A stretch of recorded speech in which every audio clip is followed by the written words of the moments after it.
The wind came off the prairie flat and without apology, carrying the last of winter in its teeth. She stood at the edge of the claim as the sun cleared the horizon, a thin April sun that gave light without warmth, and she looked out at what was hers. What was hers was not much. The ground ran before her in a long, shallow slope, pale gold from last year's dead grass, the soil beneath it the color of old brick. She had knelt to it twice already and pressed her thumbnail into the earth, and both times the earth had barely yielded, claypan under a whisper of topsoil, hard and close-grained as fired pottery. The ridge dropped away to the south, where a thread of creek moved through the cottonwoods. Everything else was wind and sky and the enormous, indifferent quiet of Custer County. She was 22 years old. She had been a wife since December. She held the tin counting box in both hands, her fingers wrapped around it the way a person holds something precious or something frightening, and she opened the lid. Inside, folded twice, was a slip of paper. She had written the number herself, in pencil, in the careful hand her mother had taught her back in Missouri. 153. 153 days. That was what stood between them and nothing. The county land agent had come once already, in February, when there was little more than a dugout scrape in the hillside and a promise of walls. He had written something in his ledger that she had not been permitted to read, and he had told them, politely and without cruelty, that he would return in the first week of September to assess whether sufficient improvements had been made to hold the claim. His words had been civil. The meaning behind them had not been, prove it or lose it. She closed the tin box and pressed it once against her sternum, a small private gesture, and then set it in her coat pocket. She had been a kitchen gardener since she was 9 years old, trained by a mother who grew food from clay pots and windowsills and a narrow Missouri yard. She knew what seeds needed. She knew what vines would do if you gave them something to reach for. She knew patience as a physical thing, practiced in the body, the way other women knew spinning or prayer.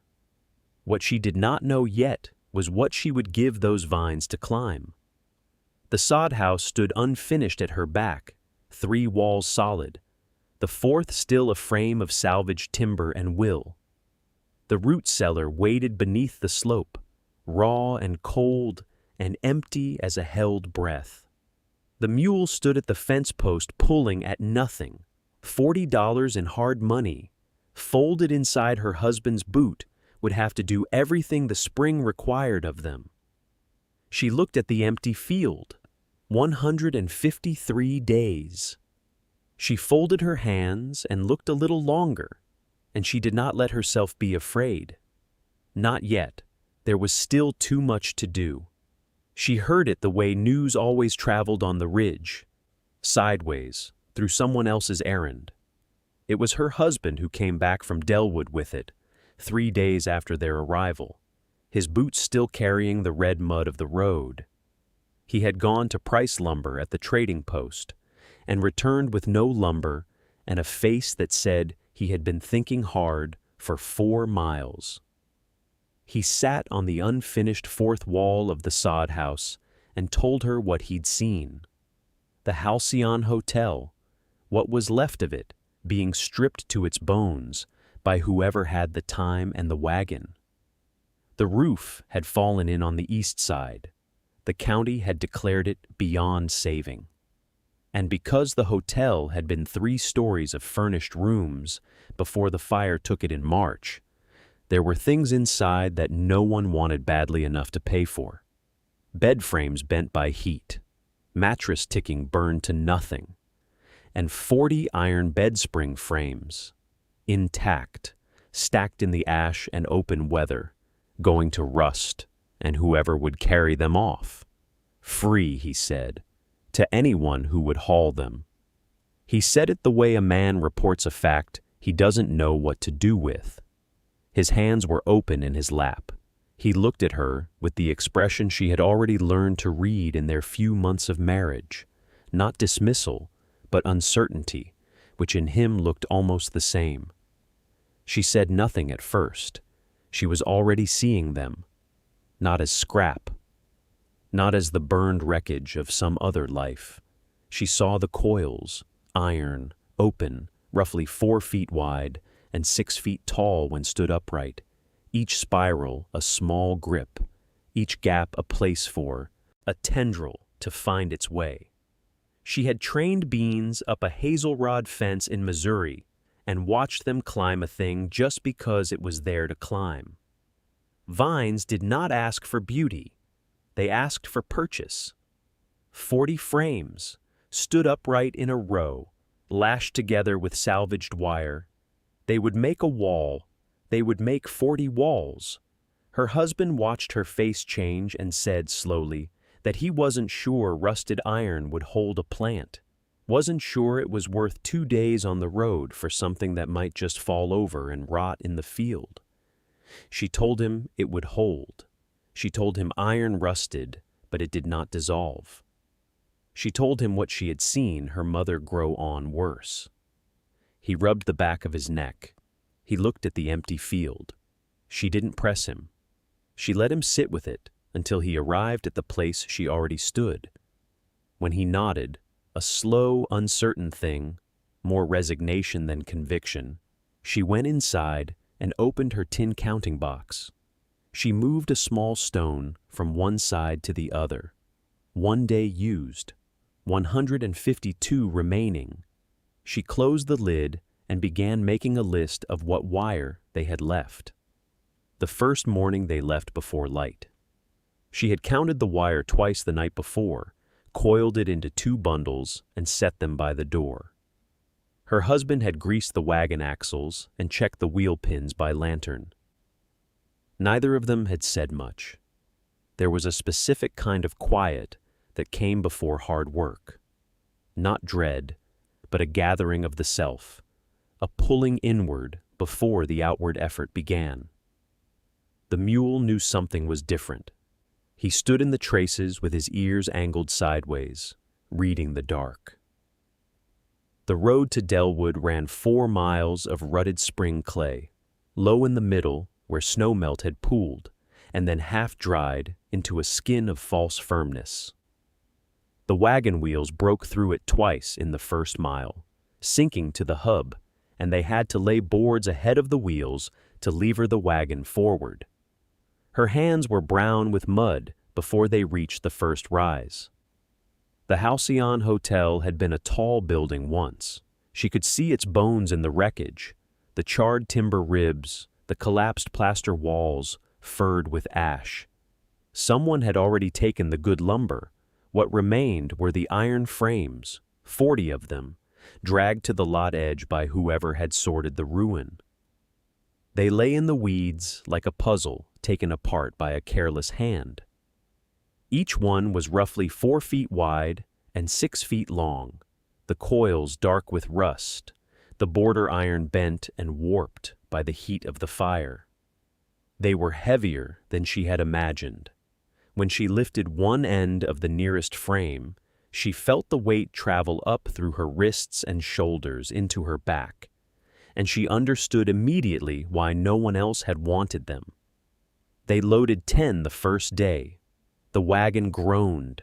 The mule planted his feet and refused twice, and her husband spoke to him with a patience she had not known he possessed, low and even, one hand steady on the bridle. She worked beside him. They loaded the springs flat, stacking them, lashing them with rope so they would not shift. The wagon sat low and slow on the return. At the mud crossing, a rear wheel wobbled, and her husband knelt in the cold creek water for 20 minutes working the pin back into its housing, while she stood at the mule's head and kept him still. They unloaded in the dark. The second day was worse. Her shoulders ached before noon. The road had dried unevenly overnight, and the ruts were harder now, jolting the loaded wagon with a violence that rattled her teeth. She did not speak of it. She counted the frames as they loaded each one, 11, 12, 20, and she kept the count in her mouth like something to chew on. When they drove in through the gate of their claim on the second evening, 40 rusted iron shapes lay scattered across the field in the last low light, warped and dark and enormous, like wreckage, like the beginning of something. The word moved the way words always moved on the ridge, faster than weather, slower than smoke, and with a life entirely its own. She did not tell anyone. She had not needed to. A wagon loaded with 40 rusted iron frames, crossing 4 miles of open Nebraska prairie, was not a thing that passed unseen. Someone had watched them on the road. Someone had talked. And by the morning after they unloaded, she could feel it in the air the way you feel a change in pressure before a storm. A kind of gathering attention, pointed and not kind. The Pell family came first. She was in the field when she heard the horses. 2 of them, moving at an easy pace along the north fence line, and she straightened from where she had been crouching to look. Edmund Pell sat his horse with the easy comfort of a man who had owned his land long enough to forget the uncertainty of it. His wife sat beside him on a second horse, her back very straight, her expression doing the particular thing that some faces do when they have already decided what they think. Their boy, maybe 15, trailed behind. All 3 of them looked at the field, at the 40 frames still scattered and dark, and warped in the early light, frost rimed at their edges, each one sitting in the dirt like something the land had coughed up and refused. Edmund Pell said it was the biggest trash heap in Custer County. He said it the way a man says something he has already rehearsed, loud enough to carry, and his wife made a sound behind her teeth that was not quite a laugh and not quite a word. The boy grinned. They did not stop long. There was nothing to stop for, she supposed, no conversation to have, no answer she gave them. She turned back to her work. The German families came in the afternoon, 3 wagons, 3 men, their wives watching from the seats, with bundled children pressed against them. They slowed at the fence. There was a long silence of looking. Then one of the men said something in German that she did not understand, and another answered, and there was laughter that needed no translation. She did not look up. When they were gone, she stood alone in the middle of the field. For a long moment, the frames lay around her in the cold mud. She could smell the iron when the wind shifted, rust and old fire and something mineral, like the earth beneath a creek bank. She crouched, took hold of one cold edge of the nearest frame, and felt the weight of it against her palms. That evening she opened the tin counting box and marked the days in her careful columns. 11 marks now since she had begun. She studied the number, then closed the lid. She did not need anyone to believe her. She needed the soil to soften, the seeds to arrive, and the days to do what days do, pass one after another, like links in a chain she was building herself. She began with measurement, not guesswork. Measurement. She had watched her mother lay out a kitchen garden in Missouri with the same deliberate patience a seamstress uses before the first cut, and she understood that the difference between a plan and a prayer was precision. So she walked the field from end to end, heel to toe, counting under her breath. She drove a stake at each interval, pressing it into the cold ground with the heel of her boot, tamping it firm. The clay resisted her. It always resisted. But she had learned that resistance was not refusal. It was simply the cost of the thing. She laid out the rows in pairs, two springs standing side by side, lashed together along their edges, would make a wall twice as stable as any single frame standing alone. The vines would climb both faces. The wind that swept the ridge, and it always swept the ridge, would push against a wall, not topple it. She had thought this through in the dark of the sod house, listening to the wind find the gaps in the mud plaster, and she had decided, paired rows, 8 feet apart, running east to west so the long faces caught the morning sun. The frames weighed more upright than they had flat. Each one had to be wrestled from the mud, turned on edge, walked forward in small rocking steps to its stake, then forced down into a trench she had cut with the iron spade. 6 inches of frame sunk into the earth. She measured every one. Her hands, already roughened from the hauling, found new edges to learn, the raw rust catching on the skin at the base of her fingers, the sharp curls where the iron had warped in the hotel fire.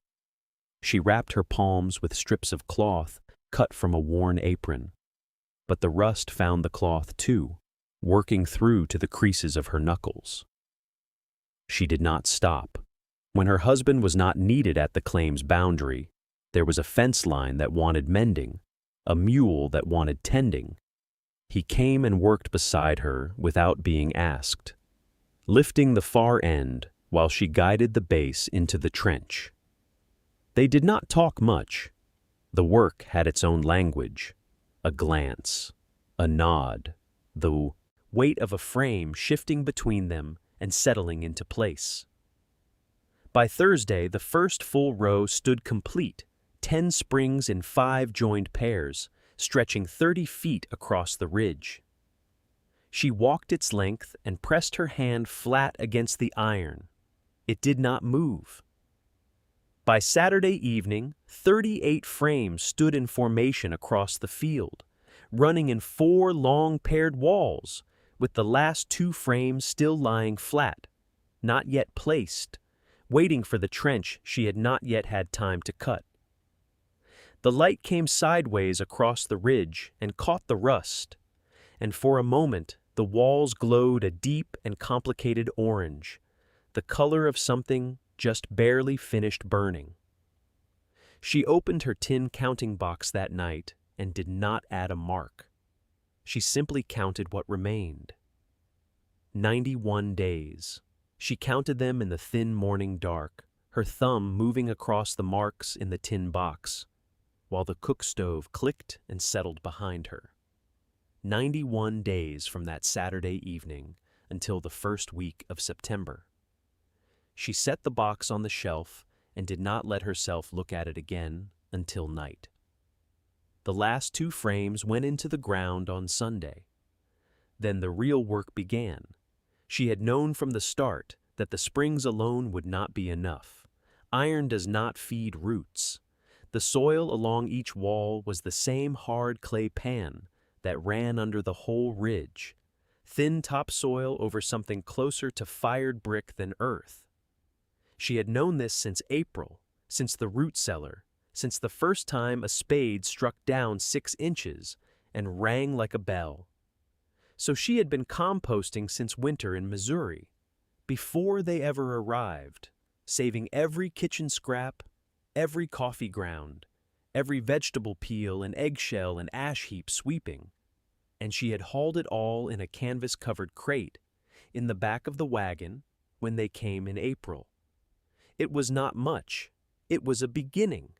Each morning for 10 days she worked the length of the 4 walls, opening a narrow trench along the base of each paired frame, mixing in what she had, the dark composted scraps, dry and crumbled now to something resembling real soil, and handfuls of gray wood ash raked from the cook stove's belly. Then the creek mud. She hauled it in a bucket, 1 bucket, sometimes 2, strapped to either end of a yoke pole across her shoulders, 4 miles round trip to the creek at the base of the ridge.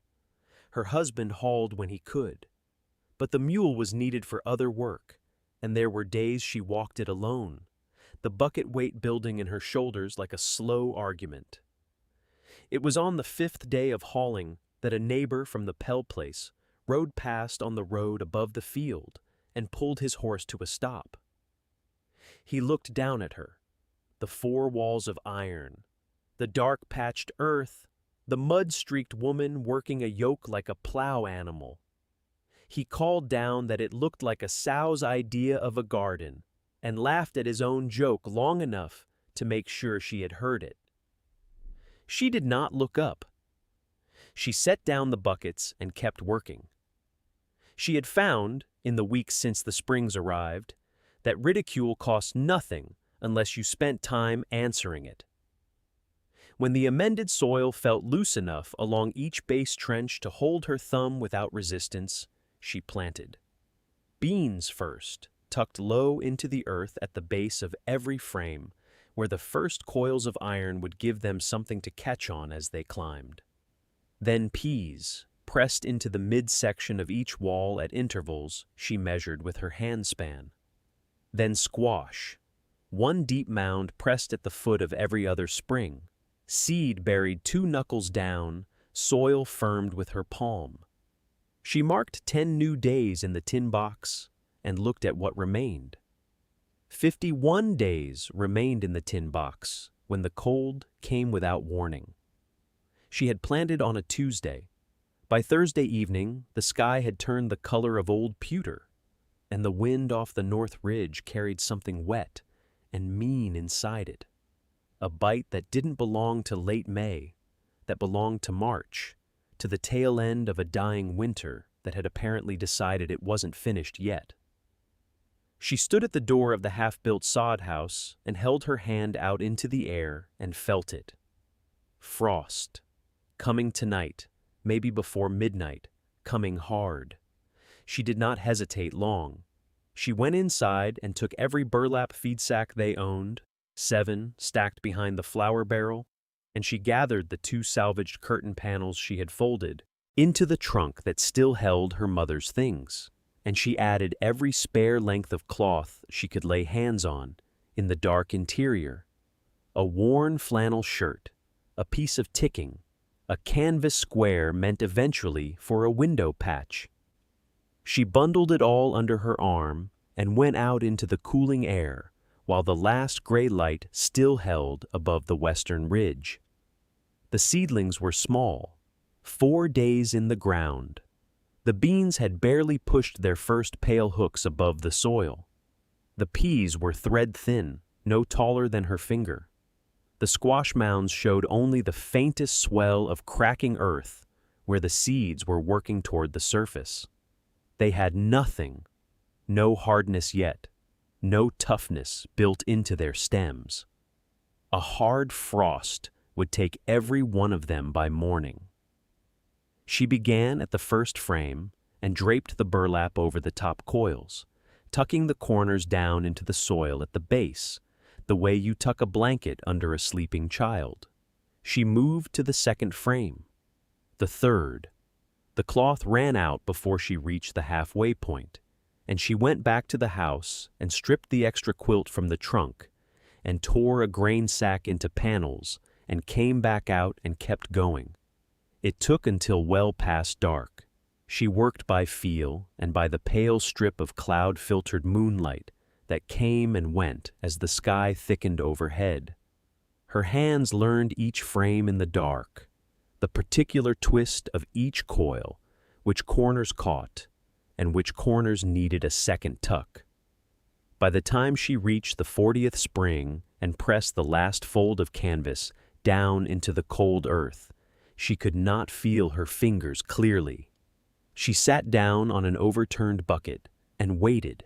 She must have dozed, because when she startled awake, the sky was beginning to pale at the edges. Frost lay white and sharp across the bare ground between the rows. She stood and walked to the nearest frame and lifted the corner of burlap. The seedling beneath it stood upright, alive. She moved down the row, lifting, checking, every one, alive. Then she pressed her palm flat against the nearest iron coil and understood. Even now, hours past the deepest cold of the night, the metal held warmth. Not much, just enough. The frost did not come back. May moved in warm and steady, the kind of warmth that felt almost like an apology after the cruelty of that one cold night. And the seedlings, every one of them spared, seemed to understand they had been given something. They pushed, they reached, they climbed. By the first week of June, she could see the tendrils, beginning to find the iron coils, those thin green fingers curling and testing, and then holding, wrapping tight around rust, as though rust were silk. She had trained vines before, back in Missouri on her mother's flatboard fences, and she knew the patience that work required. But these coils were different. A flatboard gave a plant one surface, one line, one direction. The springs gave them 100. Every twist of iron, every spiral loop, every bent corner where one frame had been lashed to another with salvaged wire, all of it became something to grip. She watched a bean tendril reach for a coil, find it, circle it 3 times in a single day, and anchor itself so completely that she could not have removed it without tearing the stem. The growth accelerated in the second week of June and did not slow. By the end of the month, she had to walk between the rows carefully, because the frames nearest the ends of the lines had begun to lean toward one another under the weight of leaves, and the path between them had narrowed to something less than a comfortable width. She had to turn sideways more than once, and the broad squash leaves brushed her shoulders as she passed. She stood at the south end of the row one morning and looked north along the length of them, and could not see clearly to the far end. Not because of distance, the whole plot was less than 60 feet across, but because of green. He came to stand beside her one evening, this man she had married in the cold of December, and he was quiet for a long time. She could feel the wonder in him without turning to look. He had hauled those springs with her, had strained his back on that second mule wagon load, had dug the root cellar in the April clay until his palms bled. He had believed her when she asked him to. She had not forgotten that. But she could not stop to rest in wonder. She went to the tin box that evening. The small wooden counter inside showed 61 marks remaining.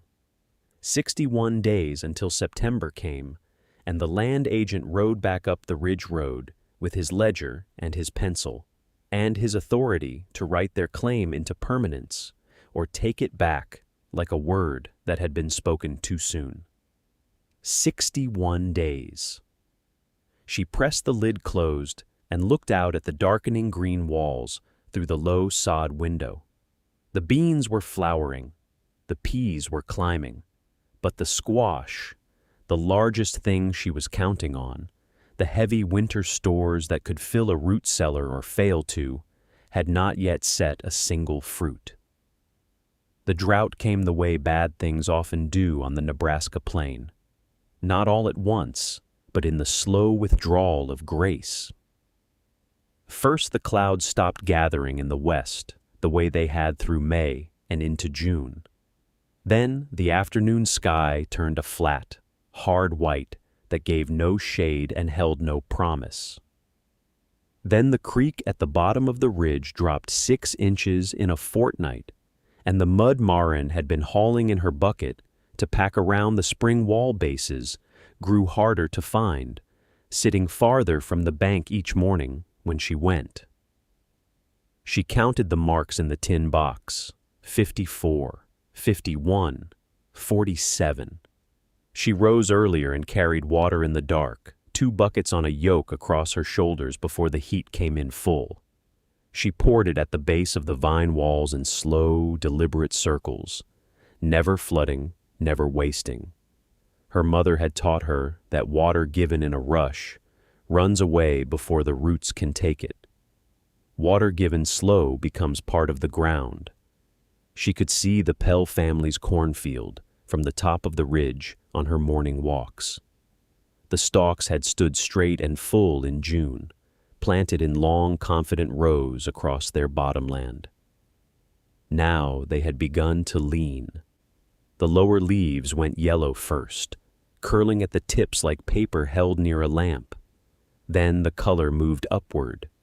By the middle of July, the Pell corn was the color of old straw, and the family had grown quiet on the ridge road, heads down when they passed. The German families to the west had planted their beans flat in the ground, in tidy, careful rows, the way they always had, and for a while it had seemed a better method than her upright springs, more orderly, more modest, more like farming. But modest rows offered no shade to their own soil, and when the rain stopped, the ground between them cracked in long, thin lines, and the bean leaves folded in on themselves against the merciless afternoon light. Marin's vine walls did not fold. She had not known it would work this way. Not exactly. She had known that dense growth held its own moisture, that the shade the vines cast back onto the amended soil would slow the drying. Her mother had kept climbing beans along the fence lines in Missouri for this reason, not only for the harvest, but for the way a living wall looks after itself when the sun turns cruel. But seeing it hold, day after day, while the flat-planted fields on either side yellowed and quieted, that was something she had not let herself count on, and it moved through her each morning like a low, careful flame. The neighbors who had laughed went silent when they passed. Not a word, not a glance held long. She counted the box. 43 days remained. 10 days passed, and then the squash came. Not slowly, the way the beans had crept, vine by careful vine along the lower coils, testing the rust with their tendrils before committing, but all at once, the way a river decides to run. One morning, she went out to check the south-facing frames and found the first fruit, already the size of her fist, 3 of them heavy and pale, beneath a broad leaf, as if they had been there for days and had simply been waiting for her to notice. By evening she counted 11 more. By the following dawn, the ground along the base of the spring walls had disappeared entirely beneath a low canopy of broad leaves, and the squash hung between the stems, like lanterns someone had forgotten to light. She opened the tin box. 30 days remaining. She folded the slip back in, pressed the lid shut with both thumbs, and went to find her husband. They worked together without needing to say much. She harvested along the east wall while he moved down the west, and they met in the middle at the wider frames where the beans had grown thickest, curtains of green pods hanging so densely that to reach through them was like pushing through a doorway that kept giving way. He filled the first bushel basket and looked at her. She was already filling the second. Neither spoke. The work said what it needed to. In the evenings, after the light dropped too low for hauling, they sat on the narrow step at the root cellar door with the lamp set between them and shelled. The peas were the most patient work, each pod splitting under her thumbnail, the small round seeds drumming against the tin bowl in a sound she found steadying, like rainfall that had agreed to be useful. He shelled faster but broke more pods. She shelled slower and wasted nothing. Between them they found a rhythm that neither had invented alone. Load by load, they carried it all down. The root cellar smelled of earth and the beginning of cool weather, and each time she descended the short ladder into that dim, damp space, she felt something she had no clean word for. Not pride, not yet, but something quieter and more structural, the way a floor feels solid before you think to name it. The count on her tin box slip fell the way she had watched creek water fall in dry July, not rushing, not pausing, simply going. 28, 25, 22. Each morning she pulled the slip from the box and looked at the number before she looked at the sky. Each morning the vines had done something new overnight, extended another tendril, weighted another coil with another cluster of pods, and the number on the slip was smaller, and the root cellar was fuller, and the two things pressed toward each other like palms, cupped around a held flame. The number on the slip read 5 when the sky turned the wrong color. She had seen that color before, not in Nebraska, but in Missouri, when she was a girl helping her mother stake tomato runners before a summer storm. There was a particular green-gray in the clouds, a stillness in the air that was not peace, but suppression, the way a held breath is not the same as calm. She looked at the sky above the ridge for a long moment, then went to the counting box and set it on the shelf inside the sod house where the roof could cover it. She did not bring the vines inside. There was nothing to bring. They were the walls now. The storm came in from the southwest, the way every bad thing came in from that direction, without announcement, without apology. The wind reached them first, bending the dry grass flat along the ridge and pressing against the sod walls with a low, continuous moan. Then the rain, not gradual but total, as though the sky had decided to pour itself out at once.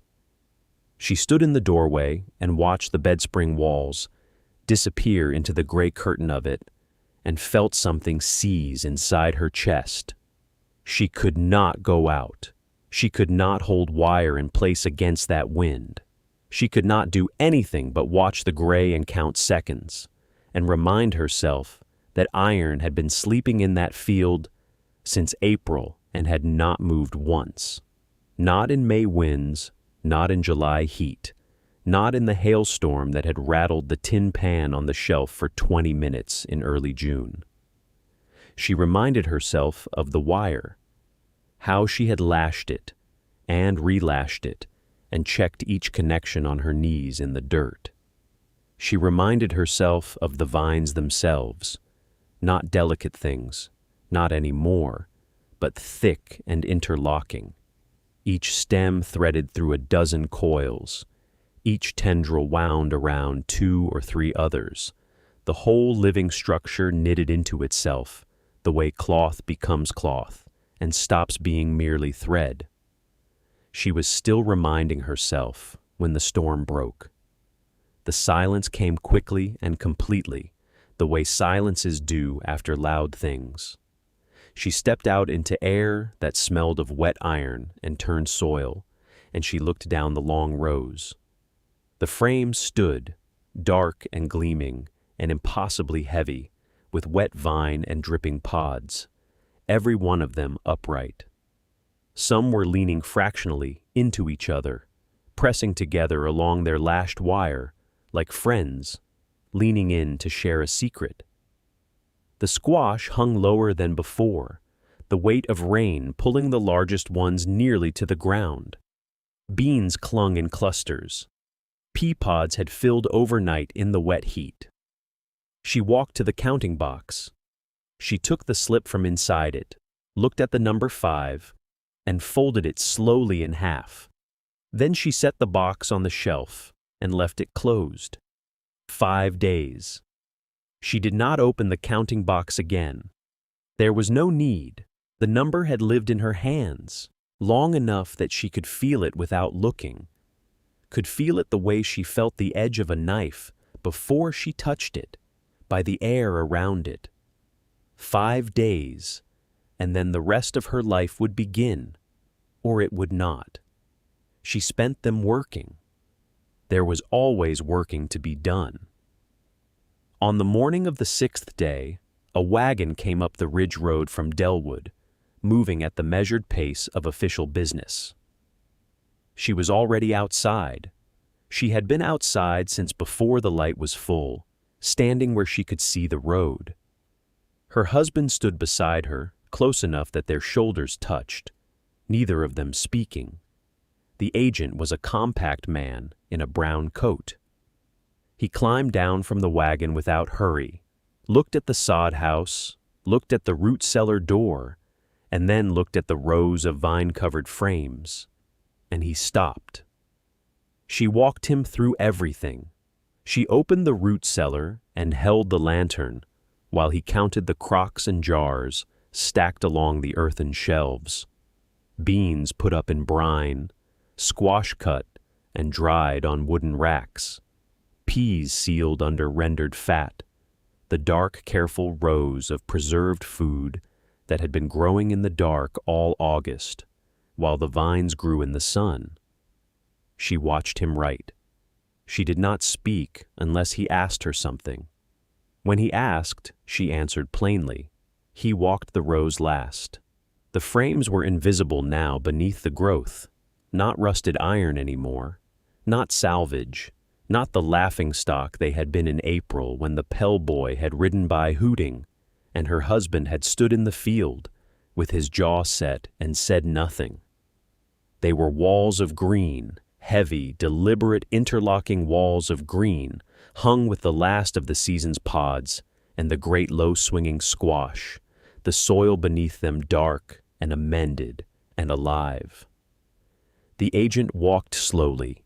He did not say what he was thinking. He wrote it instead in the ledger he carried, and she watched his pen move and waited. He recorded the claim as proven and improved. 3 days later, the neighbors came, the Pell family, 2 of the German families from the West. They came with empty baskets and quieter faces than they had worn in spring, and she traded with them fairly, the way her mother had taught her. No grudge in the price, no cruelty in the exchange, only the plain arithmetic of surplus and need. She sold the rest in Delwood. She bought seed for the following year. And when the deed came back from the land office, her name was on it. Both their names, side by side, pressed into paper by official ink, the rusted springs beneath the living green, holding everything up.